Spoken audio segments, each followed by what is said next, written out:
Kanaa booddee dhiirri hin barbaachisu. Seenaa obboleettii kee akkasiniif qooda ashama akkam jirtu hordoftoota kiyya jira galata rabbiitiin illee bakka jiraattanii bakka hojjettanitti nageenya isin faana jiraatu. Seenaa obboleettii keenya baay'eensaa nama qaanfachiisa, baay'eensaa safuu nama gashisiisa, baay'eensaa waa baay'ee keessaa hambisaa deema. Namoonni seenaa keessan argitanii kaatanii maaliif keessaa hambisaa kan jettan ni jirtanii. Yuutuubii gammachiista shoomee ni beektanii argitanii keessaan karaa teelegiraamii isaatti argattanii inni sirriitti qilleensa irra isinii oolchuu danda'a jechuudha. Hamma tokko warra dhiiraa irra bareeda. Dhugaa dubbachuuf seenaan namoota tokko tokko baay'ee mataa gad nama cabsa. An bakka jara sanaa bu'ee mataan kiyya na caba. Kanaafuu warreen seenaa keessaa hambisaa deeme dhiifama narraa taasisaniin jechuu barbaada gara seenaatti. Hiriyyaan koo baay'ee wal jaaladhu biyyattis biyya arabaattis kan waliin jiraachaa turre akka haadha koo caalaa addunyaa kanarraa haadhatu caala gaafa jedhan dhugumatti haadhatu caala malee namni haadha namaaf caalu gonkumaa hin jiru mitiire. Aniif isheen garuu haadha waliif caala, isheenis haadha naaf caalti, anis haadha ishiif caala. Baay'ee wal jaalanna, baay'ee wal kabajna. Biyya arabaa keessatti illee akka carraa ta'e mana arabaatii bannee bakka tokko waan hojjennuuf yoo isheen abde natu argata, yoo isheen argatte natu qaba. Walumarraa fuunee nyaannee dhugnee uffachaa waan turreef naannoo waggaa 9 erga biyya arabaa keessa jiraannee haa ta'u malee qarshii tokkollee osoo ofirratti hin qabatiin mana arabaa keessa ji'a 8 yookaan baatii 8 erga hojjennee booda alabaane waan ta'eef ergi alabaanee qarshii nuti waggaa 9tti finne yookaas itti haasofne wayyaa bituu kanneen akka shittoo kanneen akka mana kiraayii yookaas nyaata adda addaa hin jira mitiire. Namoonni gaafa mana isaanii deemtanii galtan akkatti itti galuun baay'ee nama farsiisa mitiire. Nutis jara sanaa ol jiraachuu malee warri nuti mana irraa kireeffanne ijoollee Itoophiyaa ta'anii haadha manaaf abbaa manaa ta'anii mana tokko keessa kireeffatanii jiraachaa waan jiraniif kunis isaanirraa kireeffannee ergi waggaa 9 finnee gara biyyaa gallee heerumnaa jenne yeroo murteessinu hiriyyaan koo gara biyyaa hin gallu wanti asitti ani si dhokseeru icciitii guddaan jira. Haa ta'u malee waa hedduu si dhoksee hin beeku. Atis akka haadhaatti na ilaalta, anis akkas ture. Garuu waan si dhokseeru yoo sitti hime tarii natti mufatta jedheen waggaa 4 ol si dhoksee itti fayyadamuu jira jechuun yeroo natti himtu anis hiriyyaan koo waan na dhoksite maali jechuun yeroo ishee gaafu waadaa nagashite yookaas nakaksiiste kootu waan kana sitti agarsiisa jechuun gara kutaa keenya erga seennee booda haala wal qunnamtii dhiira waliin hojjetamu erga na tottogtee meeshaa sirriitti qaama namaa fakkaatu erga natti laattee booda anis yeroo duraaf akka godhu wallaalee iyyee maraadhus garuu umarratti gaafa guyyaa 2-3 meeshaa sana anis itti baree haa ta'u malee bitachuuf biyya kam akka ta'e gonkumaa waan hin beekneef aniif isheen walirraa fuunee osoo fayyadamaa jirru namoonni mana sana keessa guyyaa tokko nu shakkanii ijoolleen kun halkan maaliif iyyaa bulu jechuun warrumti haati manaaf abbaa manaa suni nuti miira nuti ageessifnu nama dhiira wajjin jiru malee nama akkanatti ofiisaa jiru yookaas meeshaa osoo hin taane dhiira waliin nama jiraachaa jiru fakkaanna. Isheenis in iyyiti anis in iyya taraa yoo wal nu hanqate fakkeenyaaf yoo ani fayyadamaa jira ta'e isheen hagan itti kennutti in iyyiti waan ta'eef anis haga isheen natti kennutti in iyya waan ta'eef sababiinsaa guutummaa guututti waan kun nu hanqatee dhugaa dubbachuuf osoo qarshii miiliyoona meeqa ta'ee baasnee binna waan ta'eef anis waan kana argan baree gara biyyaa gonkumaa galuu hin qabu jedhee naannoo waggaa 12 erga teenyee meeshaa kanatti fayyadamaa qarshii argannu in nyaanna in dhugna uffata keenya bitanna. Haa ta'u malee hiriyyaan koo guyyaa tokko wanti ishee mudate meeshaan kun akkuma duraa ta'ee osoo fayyadamaa jirtu achumatti keessumatti hafee osoo man harkisuu waan godhu wallaalee akkaataatti baasus dhabee warruma mana sanaa yeroo lubbuu ishee ba'uuf ka'u dhiignis dhangala'ee abachuu yeroo didu anis warruma manaatti bee waan isaan beekuu dhiigni irra cita jedhee abbaa manaatti yeroo himu innis dhiira amitiire tarii marsaa laguu ta'uu mala irrifatiinaa jechuun haadha manaa isaa nutti ergee isheen garuu yeroo ol seentu horii mormirraa cite malee dhugumatti dubartii keessaa kun hin ba'u waan ta'eef haa ta'u malee haati manaansaa kun akka lagoon taane guutummaa guutuutti bartee maal rakkoonii maarraa akkas taate jechuun yeroo na gaafattu anis hin beeku jechuun uffata ishee ergan gaditti deebisee booda hiriyyaa koo achumatti mana kiimii otoo isaan geessanii yookaas itti iyyaa jiranii mana sana keessaa utaalee karaa maskootii ergan bahee booda eessa akka isheen deemte akkam akka isheen taate hin duutee hin baatee gonkumaa waan hin beekneef lubbuu koo fudhee mana sana keessaa ergan badee torbee tokko yookaas ergan torbee lama taa'ee namitti mana irraa kireeffanne isheenis intaluma Oromoo waan taateef lakkoofsa abbaa manaa ishee fi anshee waan hin qabuuf akkam taatee jedhee lakkoofsa jijjiiree yeroon gaafadhu mana yaalaa jirti meeshaan taanetu keessatti argame kun isa fuudhaa ijoolleen maal gochaa turte anatu dide malee abbaan manaa koo duraanuu shakkeeraa jettee yeroo dubbattu anis maal inni waansaa jedhee yeroon gaafu ijoolleen sun halkan duraanuu iyyaa bulanii haa ta'u malee abbaa manaa kootiin lakkii situ akkana jedhaa maqaa balleessiidha malee yookaan dhiira maaltu bira jira jechuun abbaa manaa koo namni irraa waa ture ana waan ta'eef amma garuu ooppereeshinii goonii keessaa baasaniiru jettee yeroo isheen natti himtu anis rifaatuu guddaatiin silkii korraa cufadhee haa ta'u malee naannoo baatii 5 ergan fixee booda feesbuukii irratti ishee argee itti daawwalee namatu fayyadama moo sumadha jedhee yeroon barreessee gaafu lakkii anumadhaa hiriyyaa akkaan jaaladhu hiriyyaa bara dheeraa waliin jiraanne gaafa dhukkubsadhee na dhiistee baddee amma garuu fayyee jira galata rabbii jettee yeroo natti himtu anis rakkoon kee maali jedhee yeroo ishee gaafu isheenis rakkoon nama mudanne garuu mana arabaa keessatti waa baay'ee nama mudata jettee barreeffama yeroo natti himtu anis nan beeka mitiire hiriyyaan kee eessa jirtire ergan jedhee booda anuu hin beeku yeroo sanaaf na biraa baddee jirti jettee yeroo isheen natti dubbattu hiriyyaan ishees anumaa mitiire sodaadhee waan jedhu wallaalee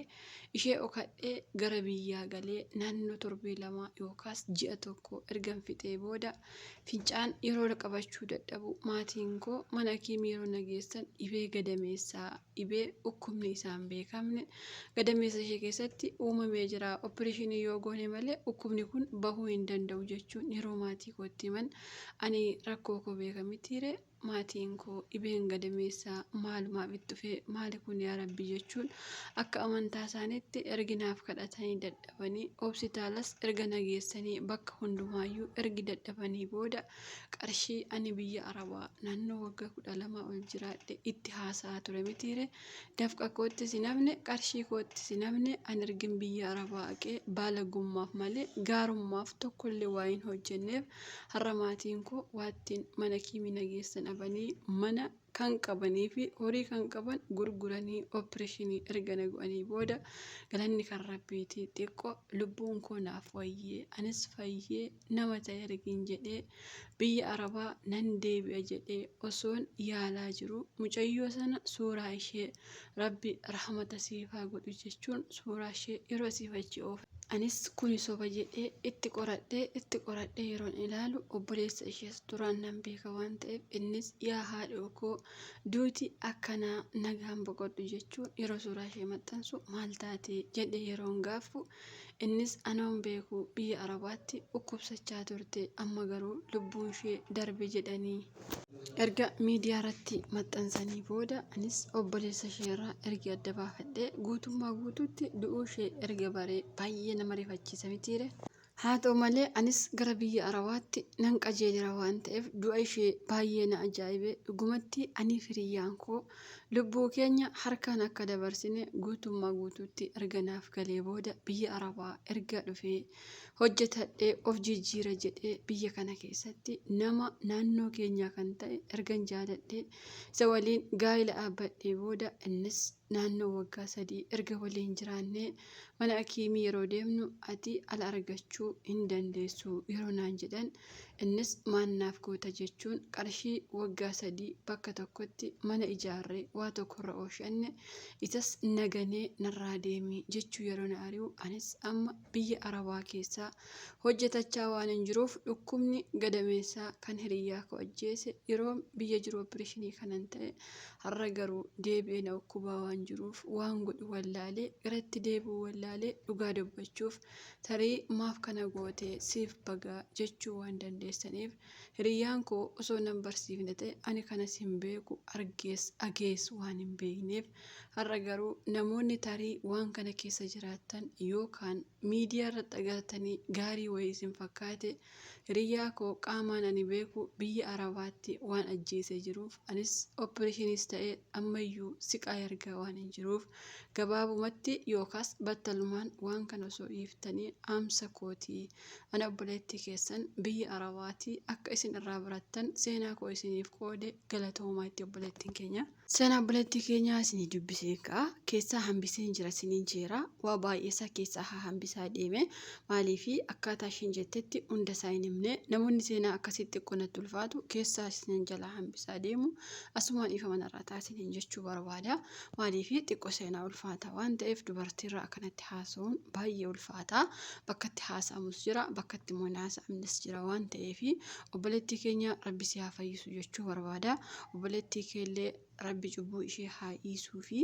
maaliifi cubbuu namni hundi beekeef osoo hin taane tarii wallaales hojjechuu danda'a haa ta'uuti isheen abbaarraa barte ishumatu beekaa ati garuu hiriyyaan kee kana godhisiin jetteef ati yeroo kana gootu badii guddaa qabda fakkeenyaaf hiriyyaan keenya har'a kana hojjete jennee waan hiriyyaan keenya hojjete nuuf ta'uu dhiisuu danda'a nama sanaaf yoo ta'e nuuf immoo ta'uu dhiisuu waan danda'uu fi akka nama sanaan ta'atti lubbuu keenya abuu waan dandeenyuuf keessaafuu miidiyaan amma tolee waan jiruuf miidiyaa kanarratti jaajaatamii jaajanii yookaas immoo waan baalagee akkana meeshaa akkas akkasii jira jedhanii waa baay'ee gaafa gurguran gaarii wayii isinitti fakkaachuu danda'a garuu booda irratti miidhaa gadameessaa jechuun gadameessa kee malee jiraachuu hin dandeessu gaafa fincaan karaatti si deebi'e kan si ajjeesu isuma jechuudha lubbuu keessan irratti harkaan tarkaanfii fudhachuu jirtanii dhugaa dubbachuuf seenaa akkasii yeroo sadaffaan itti ufuusaati garuu ijoolleen keenya nama kana hin beekne fakkaatanii tarii ijoollee Filiippiinii yookaan Indoneesiyaa bira warri hojjettan sirriitti waan kana gadi fageenyaan jarri hin beeku waan ta'eef tarii isaan irraa bittan natti fakkaata.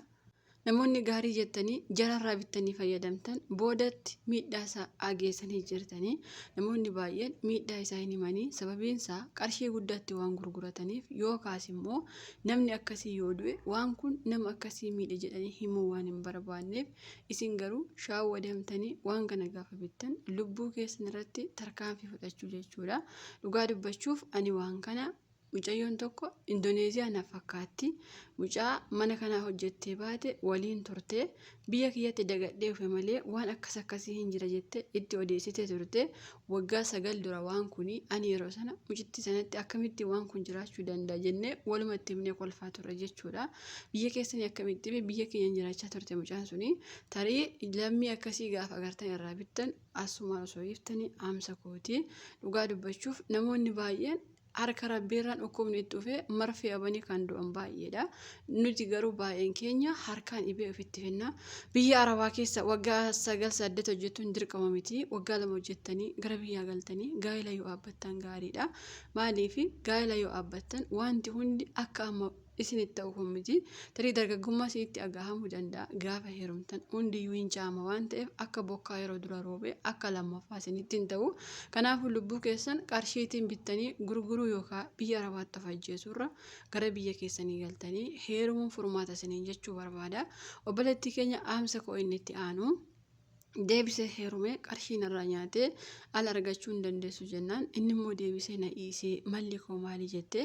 ani akka yaada kootti hojii kee hojjetattu hin jechuu barbaada heeruma ofirraa dhiiftee ala guyyaa rabbiyyee hin argatta akka amantaa keetti ka'attee fayyuus hin dandeessa rabbiin akka murteessu miti rabbiin kun beeki nuti har'a waa hedduu walitti murteessuu dandeenya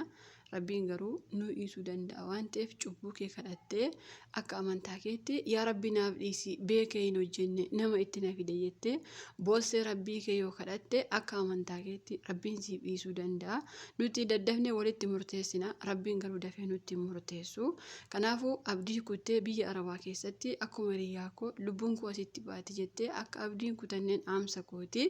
sababiinsaa namni tokko du'eef namni tokko du'uu dhiisuu danda'a carraan du'aa yoo ishee argate simmoo dhiisuu danda'a. Kanaafuu hojii keetti jabaattee bakkuma amma jirtu kanatti waan baalagummaa yaada adda addaa suusii hundaa keessaa baatee jireenya kee gara fuulduraatti fooyyeffachuu hin dandeessan dhaamsa kooti. Sababiin isaa har'a dhukkubsattee bor fayyuu dandeessa. Waan kana keessatti ergi kuftee opereeshinii ergi taate ergi alabdee hojiin rabbiin beekamu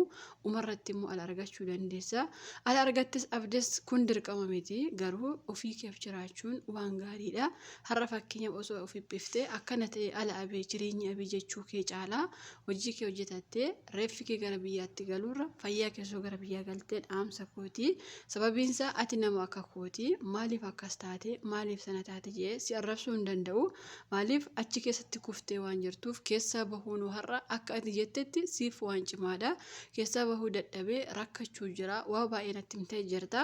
Akka keessaa baatu homaa shakkii takka hin qabu. Hojiitti biiziif gochuu yookaas immoo nama wajjiniin haasa'uu yoo baay'iste ammallee waan kana keessaa bahuu hin dandeessa. Garuu akka seenaa keetti achuma keessatti kufee hin jira akka jettetti ati lubbuu kee dabarsuuf yeroo gabaabaa keessatti kuni wallaashi isaa miti jechuudha. Kanaafuu akka amantaa keetti kadhu isinillee hordoftoonni kiyya akka amantaa keessanitti kadhaaf isiniin jechuu barbaada. Waan kanarraa akka isheen deebitu yaada gaarii barreessuuf hin dagatina.